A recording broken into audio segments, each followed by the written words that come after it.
seja Deus por tudo que já aconteceu aqui neste culto, que tudo seja para a honra e glória do Senhor. Abra a sua Bíblia na primeira carta de Paulo aos Coríntios, capítulo 1, versículos de 1 ao 9. Primeira carta de Paulo aos Coríntios, capítulo 1, dos versículos 1 ao 9. Quando todos acharem, nós vamos ler. Podemos ler? Diz assim: Paulo, chamado pela vontade de Deus para ser apóstolo de Jesus Cristo, e o irmão Sóstenes, a igreja de Deus que está em Corinto, aos santificados em Cristo Jesus, chamados para ser santos, com todos os que em todo lugar invocam o nome do nosso Senhor Jesus Cristo, Senhor deles e nosso. Graça a vós outros, e paz da parte de Deus nosso Pai e do Senhor Jesus Cristo. Sempre dou graças a meu Deus, a vosso respeito, a propósito da sua graça, que vos foi dada em Cristo Jesus, porque em tudo fostes enriquecidos nele, em toda a palavra e em todo conhecimento, assim como o testemunho de Cristo tem sido confirmado em vós, de maneira que não vos falte nenhum dom, aguardando vós a revelação de nosso Senhor Jesus Cristo, o qual também vos confirmará até ao fim, para serdes irrepreensíveis no dia do Senhor Jesus Cristo. Fiel é Deus, pelo qual fostes chamados à comunhão de seu Filho, Jesus Cristo, nosso Senhor. Amém. Esse texto nós podemos dividi-lo em duas partes. A primeira parte é o prefácio e a saudação, onde o apóstolo Paulo e o irmão Sóstenes, eles se identificam como aqueles que enviam esta carta à igreja de Corinto. É a primeira carta que Paulo envia à igreja de Corinto. Após se identificar, Paulo e o irmão Sóstenes, eles dão uma saudação à igreja. E a saudação que eles dão à igreja é a graça, desejando que a graça de Deus, o Pai, e também do Senhor Jesus Cristo, esteja com aquela igreja, com aqueles irmãos. Então essa é a primeira parte desse texto, o prefácio e a saudação. A segunda parte do texto são as ações de graças, ou seja, os agradecimentos. O apóstolo Paulo agradece a Deus, porque aquela igreja em Corinto era uma igreja enriquecida em tudo. O apóstolo Paulo também agradecia a Deus, porque aquela igreja em Corinto era uma igreja na qual estava confirmado o testemunho do Evangelho de Jesus Cristo. E ele também agradecia a Deus, porque aquela igreja, ela era fiel a Deus na comunhão do Senhor Jesus Cristo, ou na perseverança da doutrina do Senhor Jesus. Então, tomando esse texto pelas coisas que eu já disse, parece que aquela igreja era uma igreja perfeita. Só que não. A igreja de Corinto estava também infestada de problemas.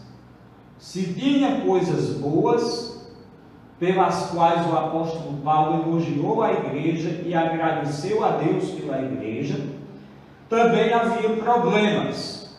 Quais eram os problemas da igreja de Corinto? A igreja estava, ou as pessoas estavam divididas umas contra as outras, e até estavam levando umas às outras ao tribunal. Também havia imoralidade grosseira na igreja, e também havia falsos ensinamentos a respeito dos dons espirituais. No entanto, no início da carta, quando Paulo começou essa sua primeira carta, ele não atacou imediatamente os problemas da igreja. Embora depois ele começou a atacar e tentar corrigir os problemas da igreja, mas, em primeiro lugar, ele procurou falar dos pontos positivos da igreja, como eu já falei para os irmãos. Por quê? Por um motivo. Porque a igreja é uma grande instituição estabelecida pelo próprio Senhor Jesus Cristo. Os seguidores de Cristo devem amar a igreja, como nosso Senhor Jesus ama a igreja. Foi o que a irmã Terezinha falou aqui no seu testemunho. Eu amo a igreja. E é justamente esse sentimento que o apóstolo Paulo tinha, e é exatamente esse sentimento que nós devemos ter. Nós devemos amar a igreja, porque a igreja, ela pertence ao Senhor Jesus. E se você faz parte da igreja, você deve amar a igreja. Então, o título da mensagem de hoje é: por que precisamos da igreja? Por quê?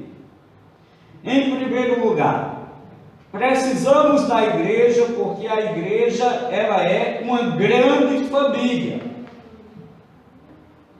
Algumas características gerais da igreja.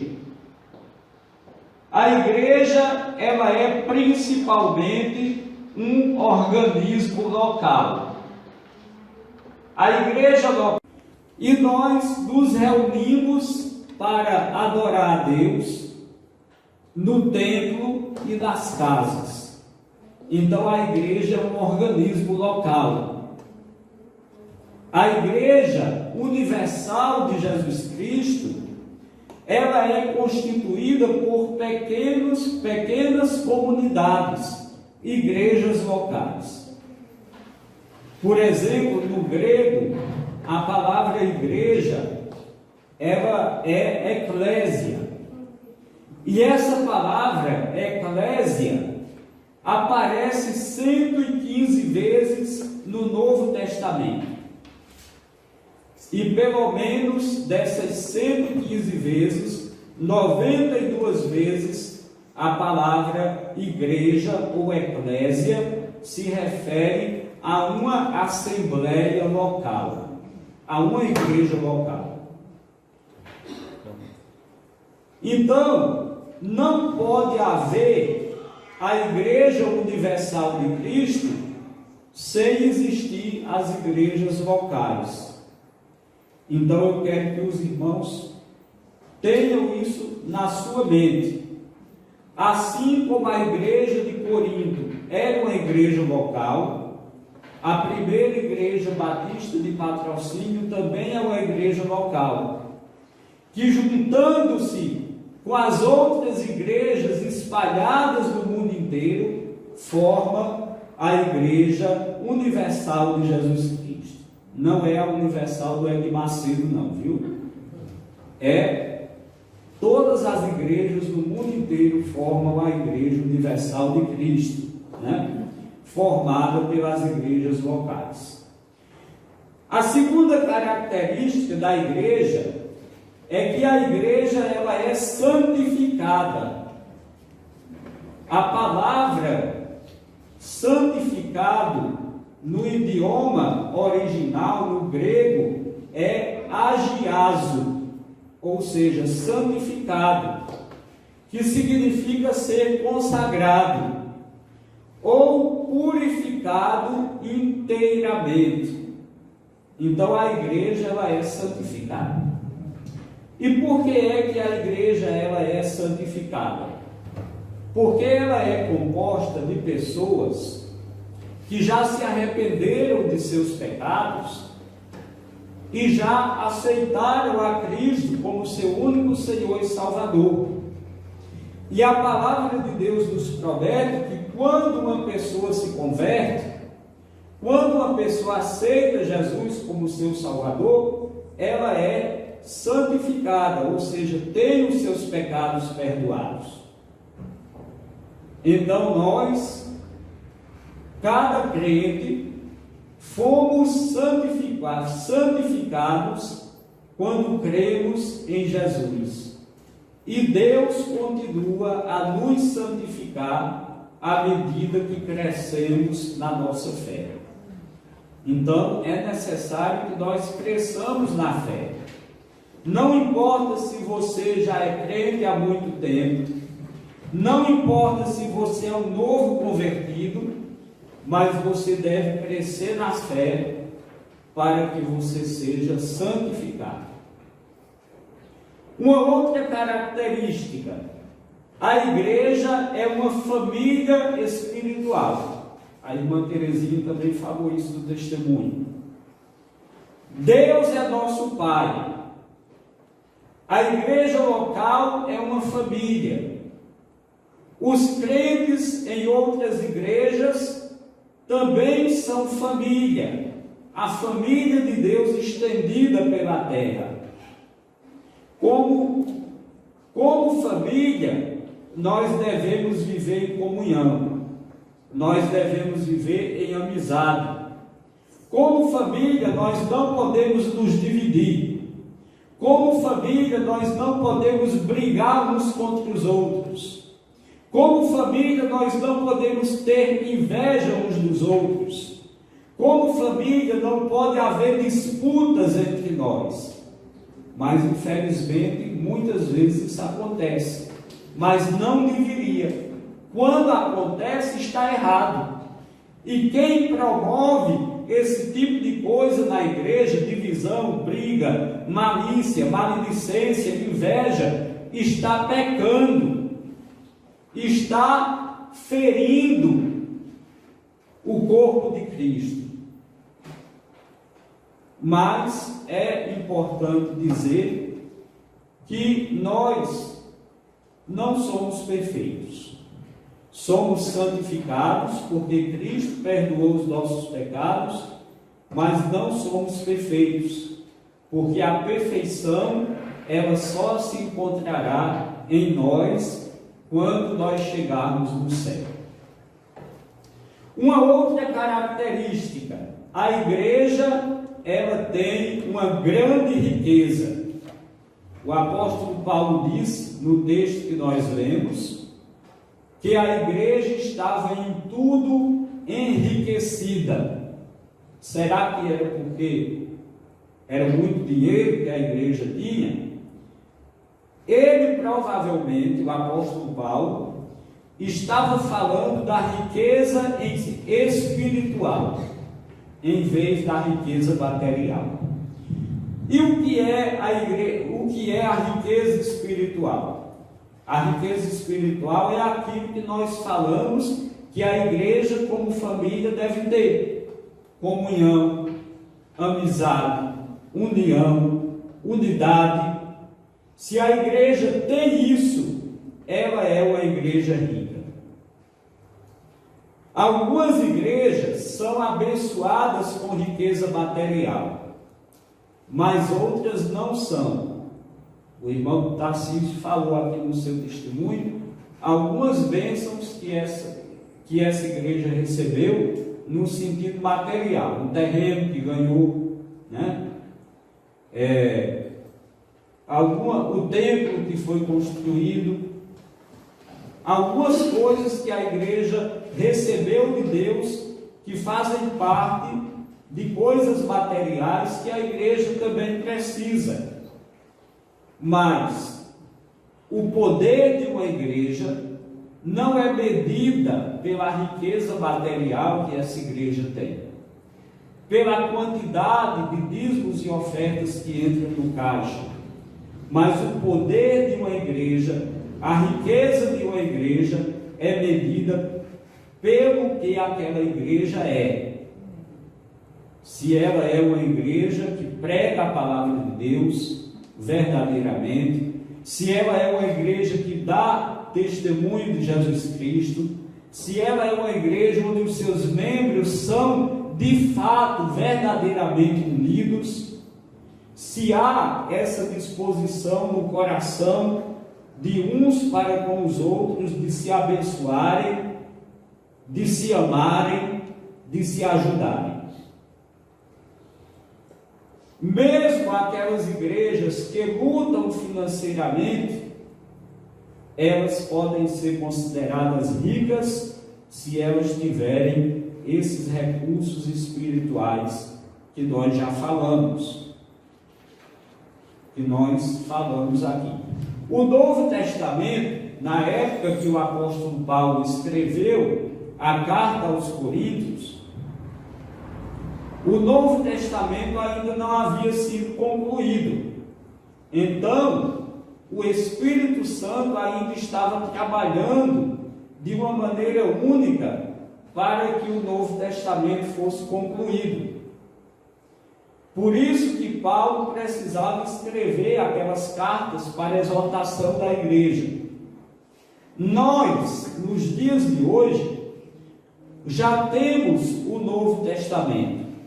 Portanto, todas as palavras do Senhor devem ser examinadas à luz das Escrituras. Então, essa é uma outra riqueza que a igreja tem.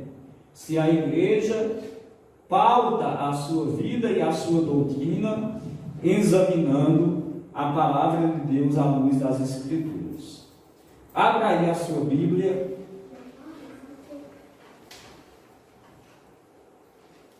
Na primeira carta de João, capítulo 4, versículo 1. Primeira carta de João, capítulo 4, versículo 1.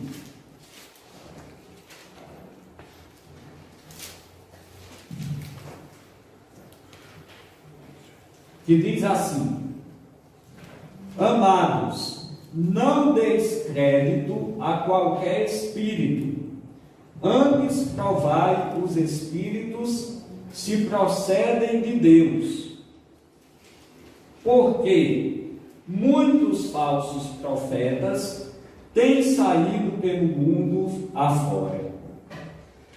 O que é que o apóstolo João está querendo dizer? O que é que significa não dar crédito a qualquer espírito? Espírito aqui não está se referindo a uma entidade espiritual. Espírito aqui não está se referindo a um anjo, nem tampouco a um demônio. Espírito aqui está se referindo aos ensinamentos que são dados dentro de uma igreja. E o apóstolo Paulo está querendo dizer que a igreja deve examinar esses ensinamentos de acordo com o que está na palavra de Deus. Porque se a igreja recebe algum ensinamento que não está na palavra de Deus, a igreja deve rejeitar. E como é que eu sei que esse ensinamento é bíblico ou não é bíblico? Pela própria Bíblia. A Bíblia interpreta a si mesma.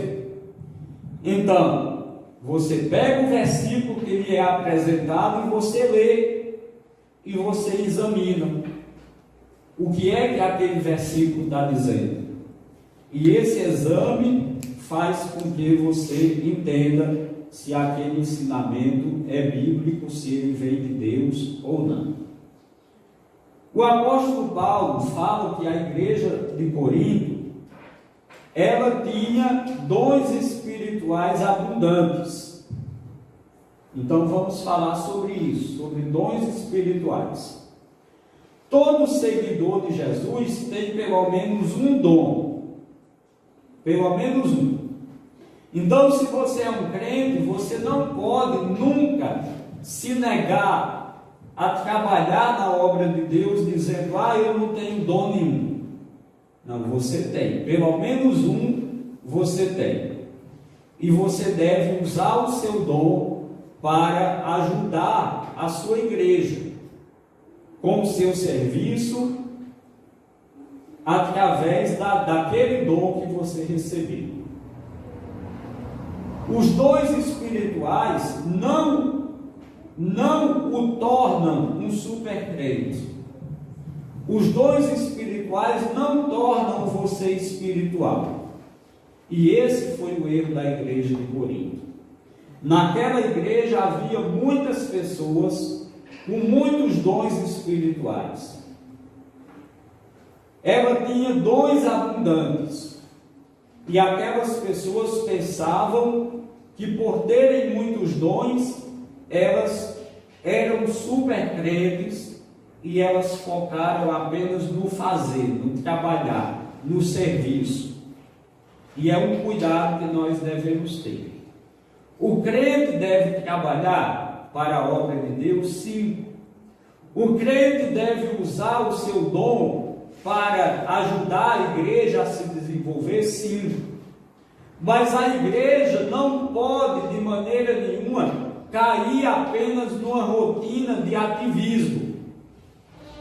Você não pode achar que a sua vida de crente, de cristão, se resume apenas a fazer as coisas dentro da igreja. Porque ter o dom e desenvolver o dom é muito bom, mas ele não faz de você um super crente, não faz de você um super espiritual. Você tem que desenvolver outras coisas além dos dons, como por exemplo, você tem que desenvolver a sua vida de oração, você tem que desenvolver a sua vida de leitura e estudo da palavra de Deus. Você tem que desenvolver a sua vida de piedade, que é santificação, ou seja, deixar as coisas erradas para trás e viver de uma nova maneira. Porque o propósito dos dons espirituais é para edificar a igreja e edificar outras pessoas. O que é edificar a igreja? É fazer com que a igreja se mantenha unida. É fazer com que cada crente se mantenha firme, animado. É fazer com que o novo convertido seja discipulado e aprenda o que significa ser um crente. Para isso servem os dons. Os dons também servem para trazer glória ao nome de Deus. Mas o crente não deve viver apenas em função de desenvolver o seu dom. Deve desenvolver o dom, mas deve desenvolver também a sua vida espiritual. Fazendo isso, a igreja se torna rica, porque ela se torna uma igreja cheia de dons, mas ela também se torna uma igreja cheia de crentes maduros. E o que mais uma igreja precisa é crente maduro, e não crente menino. O que é o crente maduro e o que é o crente menino? O crente maduro é aquele que não se abala por nada. Ele continua firme em sua fé. E o crente menino é aquele que qualquer coisinha ele se entristece, quer sair da igreja, não vem mais, se deixa atingir por qualquer coisa. Uma outra característica, em terceiro lugar, a igreja ela tem um grande futuro. Por que a igreja ela tem um grande futuro? Porque nós estamos aguardando a volta do nosso Senhor Jesus Cristo. Então a igreja, a visão da igreja não deve ser um fim em si mesma. O que é a igreja que tem uma visão de um fim em si mesma? É quando os membros da igreja pensam assim. Os membros da igreja pensam assim: nós estamos aqui, vamos continuar aqui, vamos continuar fazendo o que a gente vem fazendo desde o começo, porque a igreja tem que sempre existir. Isso é bom, mas não é tudo, não é o objetivo perfeito da igreja. Os membros da igreja devem pensar da seguinte forma: nós estamos aqui, estamos fazendo a obra de Deus, vamos continuar fazendo, porque Jesus está voltando. E quando Ele voltar, Ele vai nos levar para o céu. E antes que esse dia chegue, nós devemos nos preparar e fazer a sua obra aqui na terra. Ou seja, o objetivo da igreja é que Jesus volte e a leve para o céu. E não de ficar aqui na terra eternamente, para sempre, sem essa esperança de que Jesus voltará para levar a igreja. Não sabemos quando Jesus voltará e não devemos tentar descobrir, no sentido de marcar a data, porque Jesus não deixou dito, deixou escrito o dia que Ele voltaria. Mas deveríamos ter um senso de expectativa de que o retorno de Cristo pode ser a qualquer momento, pode ser hoje. A igreja está completando 54 anos, mas pode ser que até o final deste ano Jesus volte, e aí ela não completará 55, ela estará na glória, e lá é por toda a eternidade. Mas se Jesus não voltar, ano que vem, se Deus permitir, essa igreja estará completando mais um ano de existência. Devemos continuar trabalhando e provendo as nossas famílias como o Senhor nos ordenou. Ou seja, a expectativa da volta de Cristo não pode nos paralisar. Por exemplo, por causa que eu estou esperando Jesus voltar, eu não devo cruzar meus braços, me sentar num canto e apenas esperar. Não. Enquanto eu espero, eu devo continuar trabalhando. Alguém leia, por favor, 1 Timóteo, capítulo 5, versículo 8.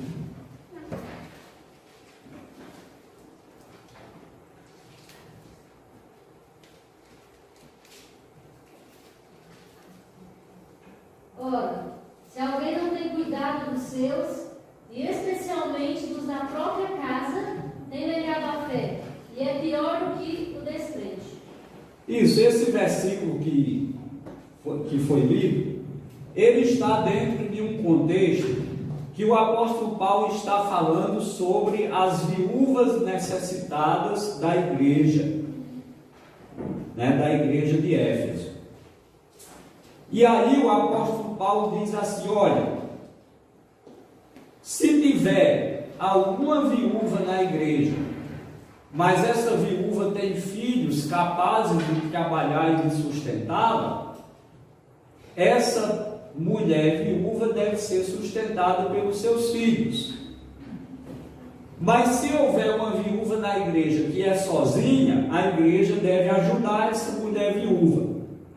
Mas o que é que isso tem a ver com o que nós estamos falando da volta de Jesus? Tirando esse versículo um pouco desse contexto e aplicando para a nossa espera da volta de Jesus, enquanto nós esperamos, nós devemos cuidar uns dos outros. Como aplicação, podemos dizer isso nesse versículo. Enquanto Jesus não volta, nós devemos cuidar uns dos outros. Porque se alguém não tem cuidado dos seus, os da sua família, e falando aqui da família igreja, porque é claro que na família de sangue você já tem essa preocupação, mas falando da família igreja, se nós formos uma igreja desunida e não tivermos cuidado uns dos outros, nós estaremos sendo pior do que os descrentes, pior do que os infiéis. Enquanto esperamos Jesus voltar, devemos dar um bom exemplo para os colegas do nosso trabalho, devemos dar um bom exemplo para os nossos familiares que ainda não são crentes, devemos prestar um testemunho do Senhor a todas as pessoas.